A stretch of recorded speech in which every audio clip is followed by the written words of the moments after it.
Njagala nnyo okuwuliriza obubaka bw'abantu oba oliawo ne mbulowoozaako okusukka ennyindo yange weekoma. Lukira Bashaija Kakwenza y'omu ku abo ennaku zino abeefunyiridde mu kuyisawo obubaka nga boolekeza eri bannankyukakyuka. Kakwenza munnange ategeezezza n'agamba nti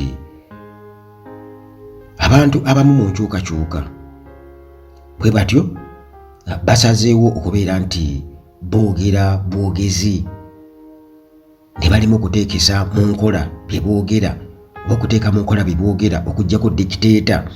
Okwogera obwogezi tekimala. Mu kino ategeeza ki gwe muganda wange ampuliriza, kubanga guno mundinduza gulinga gwakubiri nga ayogera ku nju ekifaanaganako bwe kiti. Era munnange wano ku Uganda Atlagi nga bye nkutegeezezza nga bulijjo wano mu mikwesese emimuli n'emiwugo nga bwe tugirya mpolampola, vakkedo by'ebimuli bitaddeko, emiyembe kwegiri emitonotono, ng'oggyeko kacaayi ak'ekisubi n'omujaaja, ate awo tusukkawo muganda wange we tukoma. Kale munnange bwetyo nga tuba tuggyeko ekiyinja kikometa yaffe bwetyo ng'eyagala okutunula mu bulambulukufu kuba tooki mu ebyo Kakwenza by'ategeeza. Ategeeza ki Kakwenza? Okwogera obwogezi without taking action to remove the dictator. Teweerabira muganda wange, tosobola munnange kubeera nga okozesa amaanyi naye ng'oli mulwadde. Era gwe bwe naali n'ebirwadde ntera okubagamba nti omusawo waali, nze nagamba nja kumuulanga omusawo. Era mwebale nnyo buli muntu yenna asabe ennamba Mukama muganda wange akuyambe owone, kubanga ettuufu liva wala. Lwaki abantu abagezi bwe bateggwa nga teribateekamu ssente? Tetusobola okubeera nga naffe tukola amalwaliro agaffe waakiri mu standard gye tusobodde yonna, naye nga tulina abakugu abagezi abali talented. Ate wewonya abaasomera ddala nga gye baasomera era yeeyo gye baddukira e Germany, gye baddukira wane nga ate Abajamani baasomesa abantu ne bajja wano ku ground bwe bali. Nkibagamba wano naye gwalina ebirwadde munnange, pressure, sukaali, prostate, cancer oba enlargement, ekibumba, amawuggwe, kidini, ensigo. Ati munnange nze era mbyogera nga atali musawo, bye mmanyiko bye nkugamba nti omuntu gy'amanyi enkuba gy'etonya. Naye bw'okubira omusawo nga nkuwadde ennamba asobola okukunnyonnyola bingi nnyo. Kati ennamba zange ziri awo, esembyeyo 15 n'endala esembyeyo 73 muganda wange, ate akubegulizaako yagala wambazi. Kakati munnange tuddeeko Kakwenza ono. Kakwenza ategeeza ki? Kakwenza ono agamba nti ye alaba bannabyabufuzi ku ludda oluvuganya bafa ku kimu, kuguma bifo byabwe mwe baliira, nti oli bw'abaako waalegama waaliira tayagala kuvaawo. Era ekintu kye twakyogerako nga tugamba nti mu opposition mulimu abantu abamu abali comfortable era nga baagala kukuumira bukuumizi Museveni mu buyinza, era nga bojje ne Museveni okubeerawo asset gye bali awo we basinziira, era tebasuubira kubeera nti bamuggyako. Mu mivuyo gya General Museveni gy'akola nabo bwe bafuna emboozi ze batubuulira ne bajja ne boogera ku mutimbagano ne bakunkumula ennyenje, naye nga enkwatagana yaabwe ne Speaker Anita Among eri waggulu nnyo, era nga akasente akabawa nga balinnya mu kimu nnyo, ng'era akasente akabawa kuba weebuuza omukwano babeera bagujjawo abantu abo. N'omuntu akuliddemu okulya enguzi, akuliddemu okusaasanya ssente z'omuwi w'omusolo ng'aliko n'obujulizi, kwegamba naawe ojja okukyebuuza. Era nange nkikubuuza nti kati omukwano babeera bagujjawa? Lwaki bababeera bamwerinaanya ng'ate bakimanyi bulungi nnyo nti omuntu oyo just okumwerinaanya bwoti kiba kitegeeza oba ofuuse agenti ng'ogyeko ebyomukwano nti muli bamukwano muli baaki, nti mwamanyagana dda, simanya yali mu opposition n'avaayo n'akola ki. Era kitegeeza General Museveni okukwata Taibwa ne Anita Among abaali mu opposition n'alekawo banne be yava nayo eri mu Busaka, kiba kitegeeza abeera alina ekigendererwa, teri alumirirwa ntalina kigendererwa. Kitegeeza abeera amutaddewo nga target, nga akamasu, nga akanyama akanyeebwa okusikiriza aba opposition, kubanga bamumanyi basobola okunyumya okwogerezeganya bana abalala bwana abateeko bajja kuba bo bakikubira eri temutubuulira so nalitamu asobola okwogerezeganya nabo tayi bwayogera kubanga babyemanyi ti mwana nange mpanti naawe musajja waffe nga banyumye eno kusiba mpolampola eno bwadda mu parliament nayogera bamuwa omukisa okwogera abamanyi nti era ebyo byalina okwogera bwatyo okugamba okusobola okusavuwaza opposition kumbe bo bayita eri mu underground yukira baatulabula natugamba nti mumudde eno wagune muwoza oye yeno Museveni yabyogera nti ye ng'ayita eri mu underground we muli eno oye nga ye ayiri wansi abamalawo kakati eno tuli mu kuba nduulu ne bannabyabufuzi abo abajja ne boogera ne bakunkumula ennyenje naye ng'eri omusajja ekintu ali mu kirya ng'enkuyege bwe zirya ekinaalo kukakana nga kigudde kati Kakwenzi awo asinziira era ekyo tubadde nga tujja tukyogera. Kakwenzi agamba nti bano boogera ne bajja ne boogera yenna agambye abayise ba useless ni compoops ba opposition leaders abo abaogera obwogezi ne boogera ebigambo naye nga tebatubuulidde tebatuwadde endowooza yaabwe exactly butya bwe tugenda kubeera nga tujja ku dictator nga boogera bwogezi era agamba nti bwe bazinga emikono gyabwe nga ba spectators abazze okulaba nga bonoga nti abazze okulaba omupiira oba omuzannyo kakati olukitegeeza nti n'abagoberezi nabo bagenda kufuuka nga bafaananyi nga bwe tulaba abasinga obungi bwe bali ku mutimbagano buli kagwawo okitegeera naye nga exactly kiki bano kye bagezaako okubeera nti nno bakola ku kiwali badde osinziirako okubeera nga obawagira si bigambo bugambo newankubadde nga propaganda nakyo kwegamba oyinza okitwala nga instrument oba emmundu ey'amaanyi okusobola okubeera nti omulabe wo emunafuya kubanga ye era naye agikozesa okuteekamu obulimba n'ebirala byonna. Kakwenza kwasinzidde okubeera nga alabula nti mwegendereze bannabyabufuzi ku ludda oluvuganya abajja obuzzi okubeera nti nno batubuulira ebintu oba oliawo kwegamba ebigambo eŋŋombo n'ebirala naye nga tebatubuulidde era nga bakoze kitono nnyo okubeera nti bamobilizinga masses oba abantu okubasensitizinga okutegeera obukulu bw'ensonga ey'okununula eggwanga. Naye nga bwe tukimanyi nti munnange ensobi tesobola kubeera sayidi emu naye bannayuganda waliwo abagamba nti Museveni yabaloka era nze ekyo nga nkikiririzaamu. Musajja yatugamba nti Obote mu lutalo yayogera ku ddogo era juzi yagamba nti bannaddiini tebasaanye kubeera nga ate bawalana oba boogerera abasawo ab'ekinnansi kuba nabo balina omugaso gwabwe kuba ye yabakozesaako. Yagamba nti Obote bwe bamugamba mu lutalo nti Obote yaddira omulambo gw'omukazi gwe yatta n'amuziika ng'amusuulisa ekitegeeza nti olutalo yalusulika teruligenda kuggwa Museveni taligenda kutuuka mu ntebe. Museveni bwatyo n'abona emiwabo naye n'agenda ku ndago. Museveni kenyini yewaako obujulizi naye eddogoddo tulimanyi balikozesa era kinsobola kyolira n'omuhoozi atera nnyo okwogera ku by'abachwezi yogera nnyo ku bachwezi naye nti bannayuganda ng'oggyeko ekyokubeera nti nno yawudde nnyo mu propaganda kuba mu propaganda gwe bakozesezza okubeera nti nno bamusaasaanya kati fragments eza propaganda ne zibasensera ne zibafumita emitima. Waliwo n'abantu abamu kati mu biseera biri nga bw'oyogera nabo bakulaga bagumu nnyo mu struggle naye kati nga bw'oyogera nabo abamu bali mitala w'amayanja nga bakulaga baggwamu amaanyi okitegeera olwa propaganda.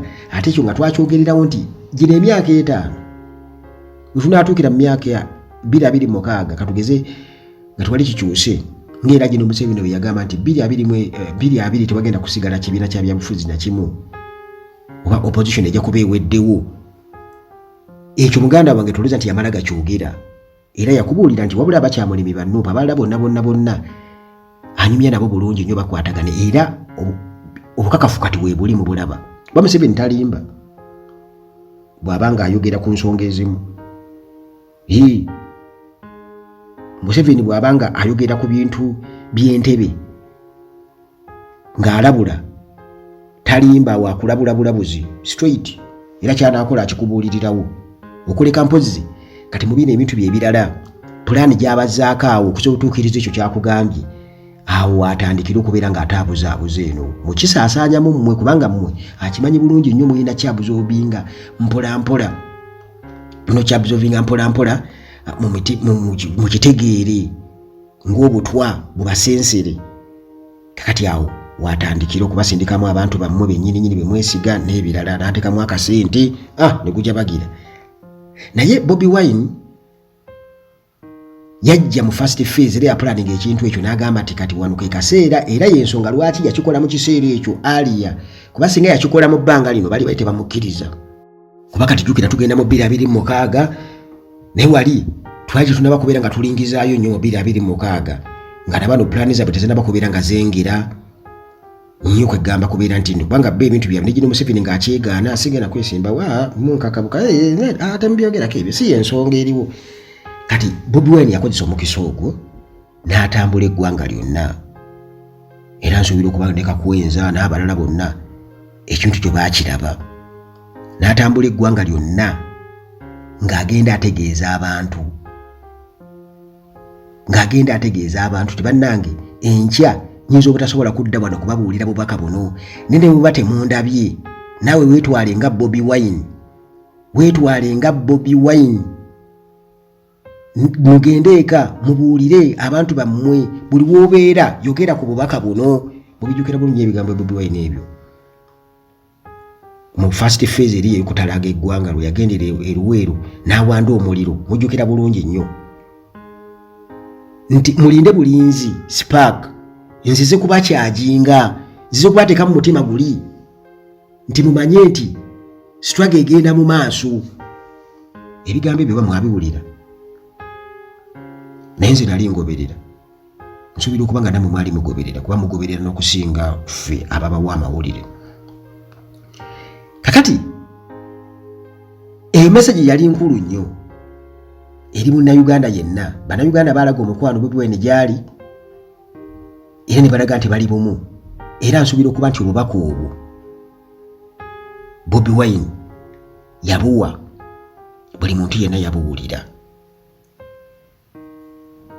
Spark Kakwenza otuddeko Kakwenza agamba bw'ati nti mulekerawo okwogera obwogezi mutandike okukola okuactinga. N'agamba nti dikiteeta tasobola kugibwako nakapapula ballot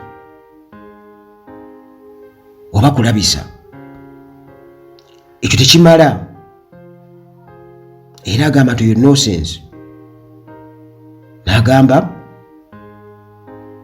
njagala mutwale step mu maaso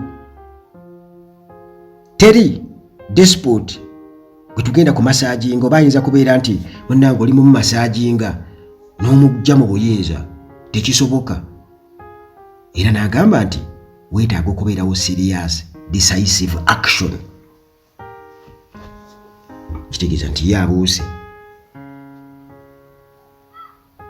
n'agenda ku kye bayita action. Abuuse n'agenda ku kye bayita action nti abantu nga tebamanyi oba tebali sensitized ku kintu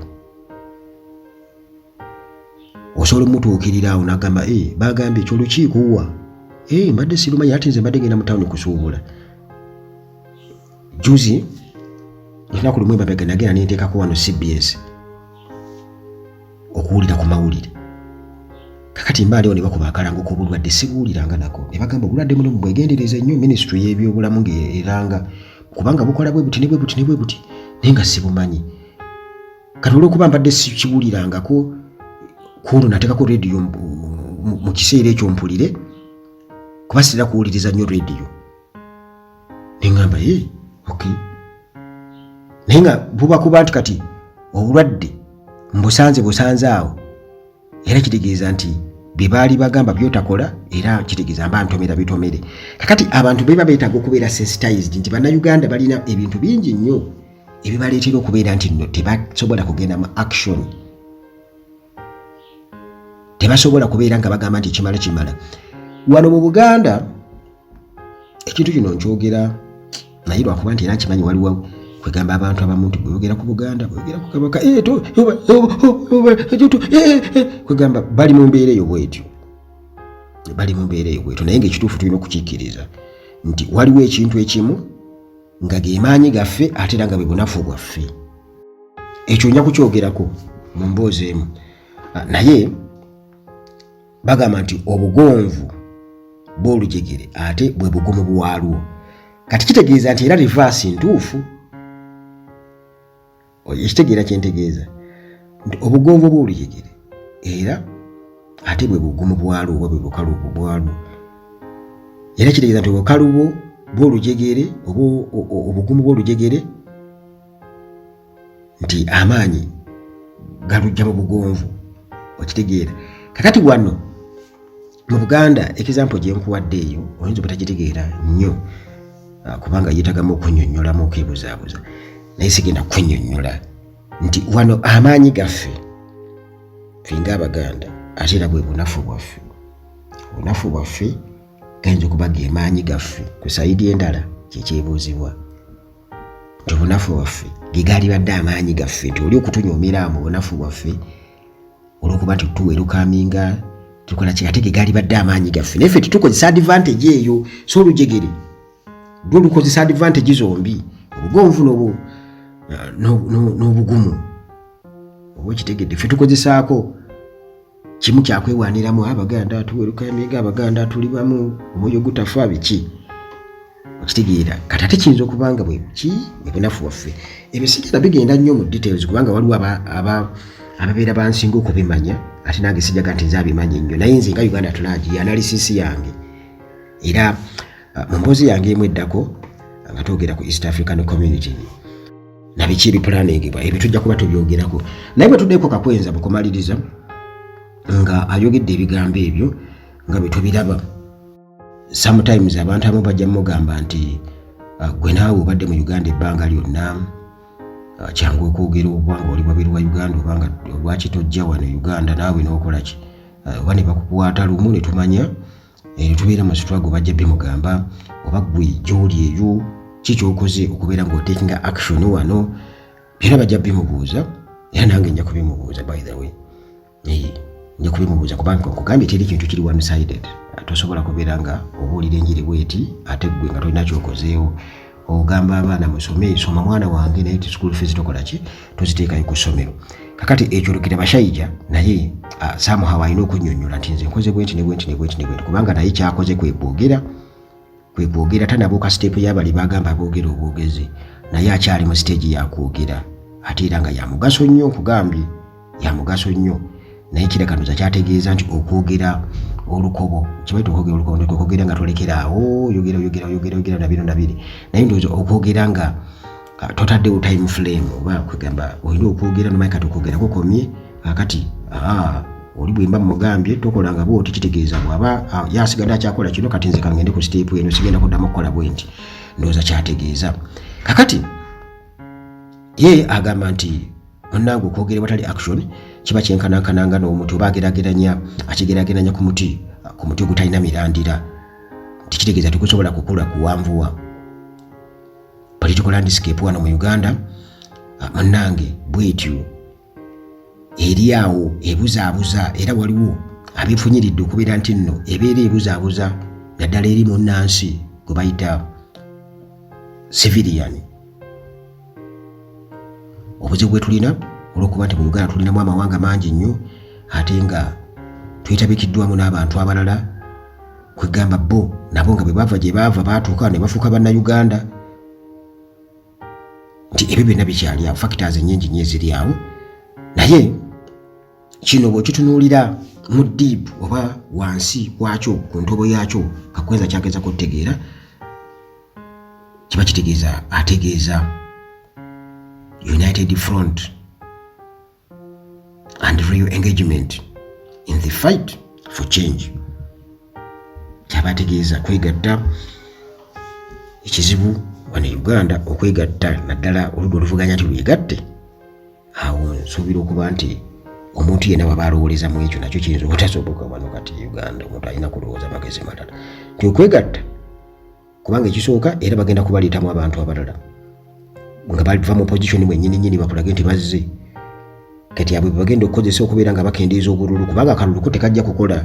Era nga Kakwenza bw'agambye, era tukimanyi bulungi nnyo, Kizza Besigye akyogera, Bobi Wine kati naye akikkiriza bw'atyo. Era waliwo ne gurupu y'abantu gwe nalabye t-shirt emu gye nalabye oba bali bawandiise batya nga bagiwandiiseko ekigambo kyabadde biiti kyakuvuma, naye nga oli alinga agamba nti abatutwala mu bbirabiri mukagasema temukola mutya oba temutukola mutya. Kyawandiise nti temutusinikirako mannyo bwe bityo, kwegamba nti abantu balaba ogenda babbirabiri mukaaga akalulu balaba tekigenda kuva mu bibala. Naye ekibuuzo kiri nti bwe kiba nti 226 Bobi Wine akimanyi bulungi nnyo nti tasobola kwesimbawo n'awangula General Museveni, kiba kitegeeza nti akalulu aba agendamu kalibadde ng'ak'obwereere, kyenja okugamba. Naye nga bwe bagamba nti totta kibe nga tonnakikenenya ndusu, buli muntu alina approach. Kitegeeza nti buli kkubo tulyetaaga. Bwe kaba kalulu tulina okugenda okulaga amaanyi nti opposition existinga. Ekyo kimu. Kati ate era opposition tejja kufuna maanyi singa tuleka oli okulowooza nti kati awangudde ebitundu. Kagame bagamba yawangula esima ku bitundu meka 9 oba 2 kumpi 10. Okiraba nti nawane Uganda bajja kugamba bwe batyo. Ekintu oba oli awo ekiyinza okubeera nti ate kimaliramu ddala abantu abalala amaanyi, kubanga ekizibu ekiriwo nti abantu abawamba eggwanga lino bamalirivu nnyo era balina persistence mu buli kimu. Naye ate abantu abalwanirira eggwanga lino oba abanyigirizibwa bo baggwamu mangu amaanyi era tebalina persistence, n'omutima tebagulina okusobola okubeera nga beerwanirira. Nti tosobola kumasaaji nga bumasaaji nze musajja bw'otyo nga nawe okimanyi bulungi nnyo nti omusajja yalayira mu buli kimu, n'atuuka n'okulayira ng'alayirira ku bulamu bw'abantu. Era nga bwe yajja gwe n'olowooza nti ogenda kwogera bwogezi oba ku masaaji nga bw'otyo omugye mu ntebe, ekyo nange ngamba tekisoboka.